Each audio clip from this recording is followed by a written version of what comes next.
नमस्कार दोस्तों, आज हम देखेंगे अजीम प्रेमजी स्कॉलरशिप योजना के बारे में।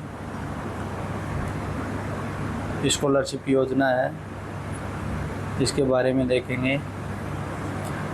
देखिए, छात्राओं को कॉलेज शिक्षा जारी रखने में सहायता करने के लिए एक पहल।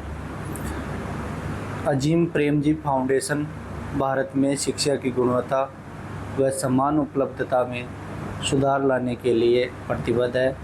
अजीम प्रेमजी स्कॉलरशिप पहल इसी प्रतिबद्धता को पूरा करने की दिशा में एक और कदम है। अजीम प्रेमजी स्कॉलरशिप पहल के तहत ज़रूरतमंद छात्राओं को कॉलेज शिक्षा हासिल करने के लिए मदद की जाती है। इस स्कॉलरशिप के तहत कॉलेज शिक्षा हासिल करने के लिए मदद के तौर पर वार्षिक 30,000 रुपये की सहायता दी जाती है।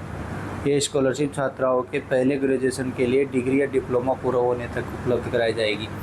देखिए, हम जानेंगे अजीम प्रेमजी स्कॉलरशिप के बारे में, जो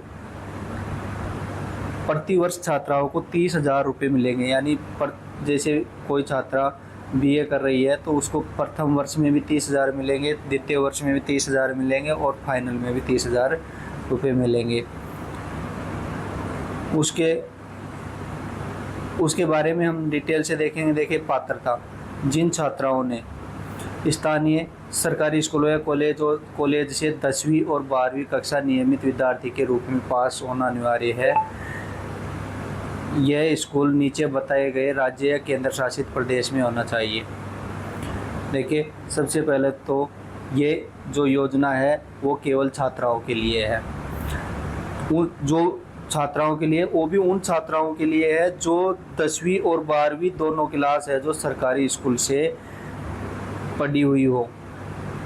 दूसरी बात, आवेदन के समय भारतीय कई भी सरकारी संस्थान या विश्वसनीय प्रमाणिक निजी कॉलेज या विश्वविद्यालय के मान्यता प्राप्त स्नातक उपाधि या डिप्लोमा 2 से 5 वर्ष की समयावधि वाले के प्रथम वर्ष 25-26 के अकादमिक सत्र में नियमित छात्रा के रूप में प्रवेश प्राप्त किया होना चाहिए। यानी दूसरी बात यह है कि पहले तो सरकारी स्कूल में 10वीं और 12वीं पास हो, उसके बाद में बीए प्रथम वर्ष में बीए या जैसे कोई डिग्री या डिप्लोमा कोई भी कोर्स हो, उसमें प्रथम वर्ष में 25-26 में वो प्रथम वर्ष में नियमित हो। अब चाहे वो प्राइवेट कॉलेज हो या सरकारी कॉलेज हो या कोई प्राइवेट विश्वविद्यालय हो, सरकारी विश्वविद्यालय हो, कोई भी हो सकता है, उसमें आपका एडमिशन है तो आप इसके लिए एलिजिबल है।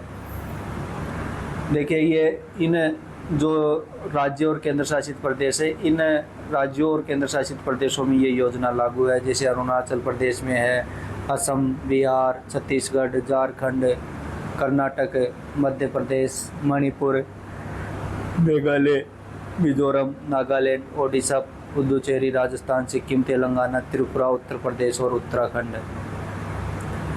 देखिए, इसके जो 2025 की जो ये स्कॉलरशिप है, उसका पहला चरण सितंबर 2025 जो अभी चल रहा है, 30 सितंबर इसकी लास्ट डेट है।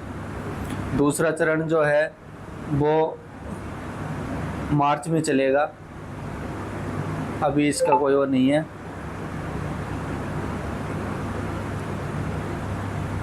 देखिए, जरूरी सूचना: इस स्कॉलरशिप की आवेदन प्रक्रिया के किसी भी स्तर पर या दौरान फाउंडेशन किसी भी तरह की फीस या शुल्क नहीं लेता है।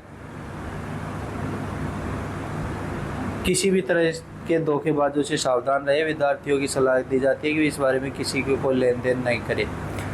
ठीक है, कोई टोकन नहीं है इसमें। कैसे आवेदन करें? जरूरी दस्तावेज: देखिए, आवेदन की प्रक्रिया ऑनलाइन रहेगी। सारे जो दस्तावेज ऑनलाइन जमा कराने होंगे, इसकी वेबसाइट पर ही होंगे। आगे देखिए क्या क्या चाहिए। एक तो पासपोर्ट आधार की फ़ोटो चाहिए, एक 2x2 इंच के रंगीन फ़ोटो की स्कैन कॉपी। ध्यान रहे, ये फ़ोटो 6 महीने से ज़्यादा पुरानी नहीं होनी चाहिए। इस फ़ोटो में आवेदक के चेहरे का सामने वाला हिस्सा साफ साफ दिखाई देना चाहिए। दूसरी बात, आवेदक जो है कोई सेल्फी ली हुई फ़ोटो नहीं चलेगी। कोई दूसरी तस्वीर से काटी गई हो, एडिट की गई या फिल्टर लगी हुई हो, कोई इमोजी लगी हुई हो या किसी दूसरे व्यक्ति के साथ ली गई चेहरा ढका हुआ हो, तस्वीर बिल्कुल प्रस्तुत, ऐसी तस्वीर है ना जो बिल्कुल भी अपलोड नहीं करे, फॉर्म रिजेक्ट हो सकता है। यानी कि आप बिल्कुल रंगीन फ़ोटो जो 6 महीने से ज़्यादा पुरानी नहीं होनी चाहिए, उसमें चेहरा है जो साफ साफ दिखाई देना चाहिए, ऐसी फ़ोटो, पासपोर्ट आकार की ऐसी फ़ोटो चाहिए। हस्ताक्षर साफ और सफ़ेद कागज़ का पर हस्ताक्षर की फ़ोटो स्कैन कॉपी चाहिए। फिर है आधार कार्ड, आपके आधार कार्ड के सामने वाले हिस्से की रंगीन स्कैन कॉपी अपलोड करनी होगी। हाँ, इसमें फ़ोटो कॉपी अपलोड नहीं करे। आपका जो आधार है, रंगीन आधार कार्ड का फ्रंट पेज, इसमें स्पष्ट रूप से आपका नाम, आपकी फ़ोटो और जेंडर दिखाई देना चाहिए। कृपया आधार कार्ड की photocopy, black and white copy, screenshot या लॉक की हुई फ़ोटो का स्कैन अपलोड न करें। कोई जैसे कभी कभी होता है कि जैसे अपन कोई स्क्रीनशॉट लेके उसको अपलोड कर देते हैं, तो ऐसा बिल्कुल भी नहीं है। ऐसा करने पर आपका फॉर्म रिजेक्ट भी हो सकता है। आप है जो साफ साफ जो रंगीन कॉपी है उसको अपलोड स्कैन करके ही आप इसको अपलोड करना ज़रूरी है। उसके बाद में देखिए बैंक की जानकारी। देखो, एक बैंक खाते के पासबुक पहले पन्ने की स्कैन कॉपी अपलोड करनी होगी। इस स्कैन में खाता धारक का नाम, खाता संख्या, IFSC कोड और बैंक शाखा की सारी जानकारी स्पष्ट दिखाई देनी चाहिए। ठीक है, अगर आपके पास पासबुक नहीं है या आपकी पासबुक पर यह जानकारी नहीं छपी हुई है या हाथों से लिखी हुई है या साफ साफ नहीं देखी जा सकती है, तो अपने बैंक की शाखा से पिछले 1 महीने का बैंक स्टेटमेंट हासिल करें और उसका स्कैन प्रस्तुत करें। इस स्कैन में खाता धारक का नाम, खाता संख्या, IFSC कोड और बैंक शाखा की सारी जानकारी स्पष्ट दिखाई देनी चाहिए। अगर किसी के पास पासबुक नहीं है तो वो अपना जो बैंक का स्टेटमेंट है वो भी इसमें लगा सकता है। अस्पष्ट हाथ से लिखे हुए, अपठनीय, काट छाट कर दोबारा लिखे हुए दस्तावेज प्रस्तुत न करें। आपका बचत खाता किसी अनुसूचित वाणिज्य बैंक में हो तो वह सक्रिय हो, ये भी ध्यान रखना ज़रूरी है। उसके अलावा चाहिए आपको 10वीं की मार्कशीट, 10वीं की अंक तालिका। 10वीं की अंक तालिका का मुख्य पृष्ठ का स्कैन अपलोड करें। ये स्कैन बिल्कुल स्पष्ट और इसमें किसी भी तरह की एडिट या काट छाट बिल्कुल नहीं होना चाहिए। पासवर्ड लगा हुआ फाइल, स्पष्ट फाइल, फोटोकॉपी, प्रिंट ली हुई, काट छाट की हुई, एडिट की हुई, इमोजी लगी हुई, कुछ भी लिखी हुई कॉपी बिल्कुल भी अपलोड न करें। ये स्कैन हर तरह से स्पष्ट होना चाहिए और अनिवार्य जानकारी साफ साफ पढ़ने योग्य होनी चाहिए। ये नहीं कि अपन इसको वैसे ही फ़ोटो खींच के डाल दी, इसको स्कैन करके अच्छे से स्पष्ट साफ स्पष्ट लिखी दिखनी चाहिए। आपकी जो 10वीं की अंक तालिका है वो ही अपलोड करें। फिर है 12वीं की अंक तालिका। 12वीं की अंक तालिका में भी वही प्रोसेस है कि वो भी उसकी मुख्य पृष्ठ है जो अपलोड करना है उसका, जो बिल्कुल स्पष्ट दिखाई देना चाहिए। कोई एडिट या कोई काट छाट उसमें बिल्कुल भी नहीं होनी चाहिए। कोई पासवर्ड भी लगा हुआ नहीं होना चाहिए। स्पष्ट फाइल नहीं, फ़ोटोकॉपी नहीं चलेगी, प्रिंट ली हुई भी नहीं चाहिए। तो ये सारी चीज़ें इसमें देखना है। अनिवार्य जानकारी जो साफ साफ पढ़ने योग्य होनी चाहिए वही आपको अंक तालिका लगानी है। इसके अलावा हम बात करते हैं कॉलेज या विश्वविद्यालय में प्रवेश का प्रमाण पत्र। काफ़ी सारे स्टूडेंट अभी भी कन्फ्यूजन में हैं कि हम क्या लगाए। देखिए, अपने कॉलेज से प्राप्त प्रवेश शुल्क, फीस की रसीद या बोनाफाइड प्रमाण पत्र, मूल निवास प्रमाण पत्र जो होता है, लेकर अपलोड करें। इस दस्तावेज पर आपका नाम, कॉलेज का नाम,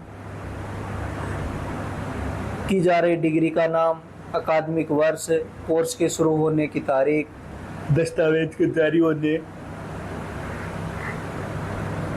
की तारीख, जारी करने वाले प्राधिकारी की सील बिल्कुल स्पष्ट दिखाई देना चाहिए।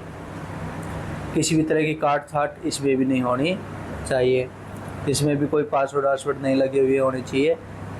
साफ साफ पढ़ने योग्य जो आपका जो ये प्रमाण पत्र होना चाहिए। अब देखिए, इसमें आपकी जो कॉलेज की फ़ीस रसीद है, उस फीस रसीद को या तो अपने कॉलेज से कॉलेज की मोहर लगवा लाए, या आपका जो आइडेंटिटी कार्ड है वो आइडेंटिटी कार्ड भी आप इसमें लगा सकते हो कॉलेज का।